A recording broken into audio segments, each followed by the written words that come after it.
Bismillahirrahmanirrahim. Assalamualaikum warahmatullahi wabarakatuh. Salam sejahtera untuk kita semua. Tabikpun,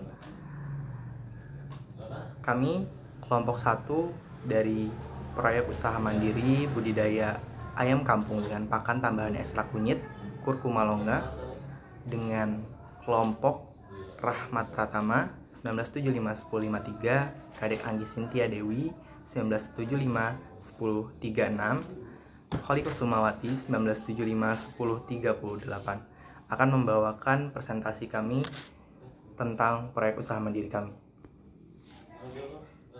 Pertama, latar belakang, yaitu berasal dari ayam bukan ras ataupun buras ataupun yang disebut dengan ayam kampung banyak dijumpai di daerah Provinsi Lampung. Pertumbuhan populasi ayam kampung mengalami peningkatan mengikuti tren peningkatan populasi ayam kampung nasional. Nah, salah satu kabupaten dengan populasi ayam kampung adalah Kabupaten Pesawaran sebanyak 192.942 ekor. Analisis meningkatnya konsumsi daging ayam kampung juga disebabkan kebutuhan konsumen pada hari-hari besar seperti hari Natal dan Tahun Baru. Produksi pada proyek usaha mandiri ayam kampung ini dijalankan mulai dari bulan Oktober hingga bulan Desember 2021, sehingga target pemasaran yang tinggi pada hari besar perayaan Natal dan Tahun Baru menjadi peluang bisnis. Perlu adanya peningkatan produktivitas ayam kampung untuk memenuhi kebutuhan konsumen akan permintaan ayam kampung. Aspek manajemen usaha budidaya ayam kampung dengan pakan tambahan ekstrak kunyit Curcuma longa mencakup 6M ataupun yang disebut money, mesin, method, material, dan market. Dengan struktur organisasi Rahmat Pratama sebagai manajer umum dan manajer produksi, Kadek Anggi Sintia Dewi sebagai manajer pemasaran, Holi Kusumawati sebagai manajer keuangan. Aspek manajemen mencakup dengan 6M tadi, yaitu man. Usaha budidaya ayam kampung dengan penambahan pakan kunyit itu menggunakan SDM sebanyak jumlah 3 anggota. Lalu money, modal berasal dari sumber keuangan anggota yang diatur oleh manajemen keuangan.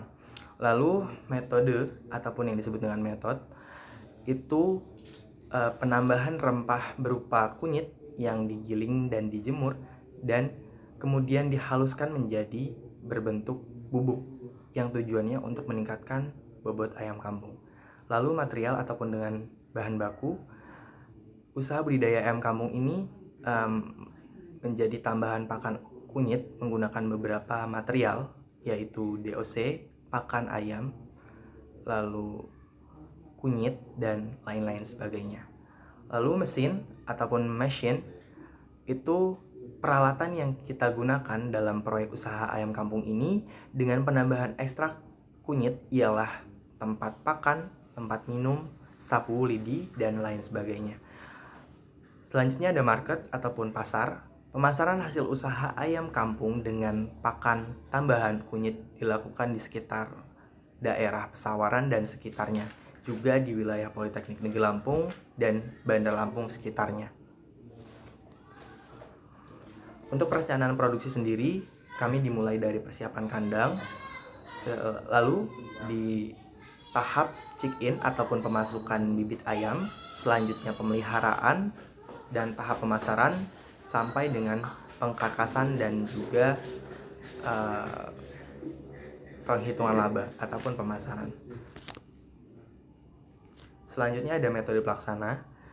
Waktu pelaksanaan yang kami jalankan untuk budidaya ini yaitu dari September sampai Desember 2021 yang berlokasi di desa Taman Sari, Kabupaten Pesawaran. Lalu alat dan bahan yang kami gunakan juga ada sapu lidi, tempat pakan dan tempat minum, juga bahan meliputi bibit ayam, vitamin, kunyit, pakan, dan sebagainya. Tempat pelaksanaannya adalah kandangnya berlokasi di daerah Pesawaran. Pemasaran akan dilakukan di daerah sekitar Politeknik Negeri Lampung dan Kabupaten Pesawaran.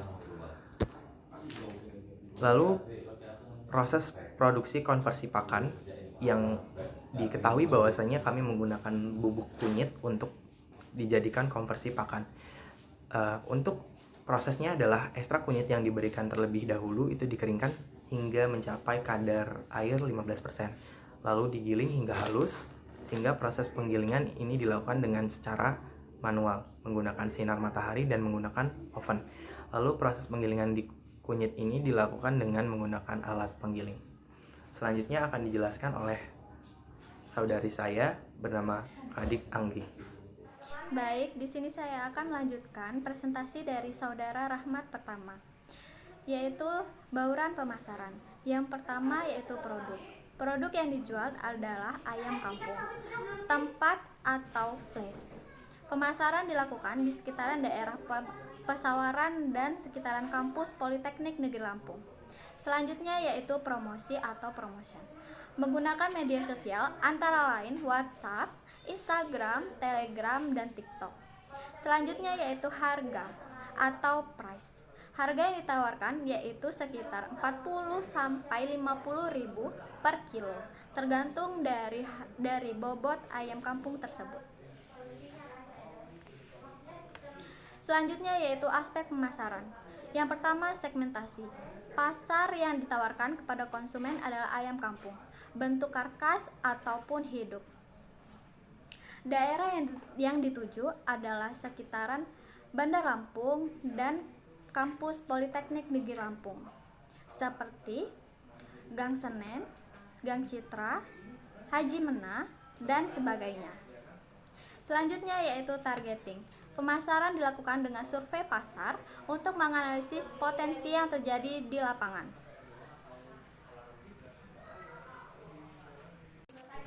Target pasar yang ingin dijalankan adalah pemasaran dengan konsumen antara lain mahasiswa, ibu rumah tangga, dosen Politeknik Negeri Lampung, pasar tradisional, pedagang sayur, rumah makan, dan sebagainya. Baiklah, di sini saya akan melanjutkan presentasi dari Saudari Kade Anggi Sintia Dewi, yaitu analisis finansial.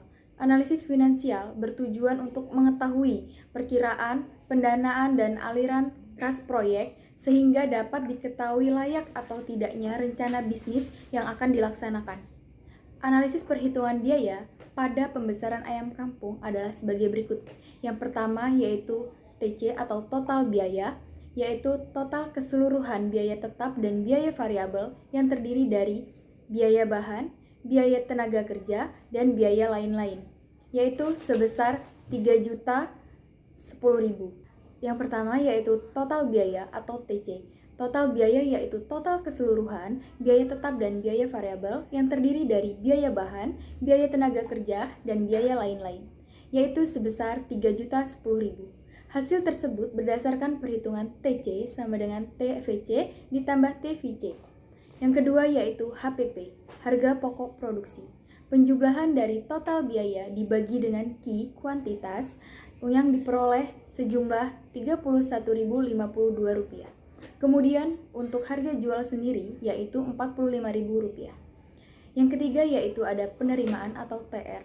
Penjumlahan dari price harga jual dikali Q kuantitas yang diperoleh sejumlah Rp4.500.000.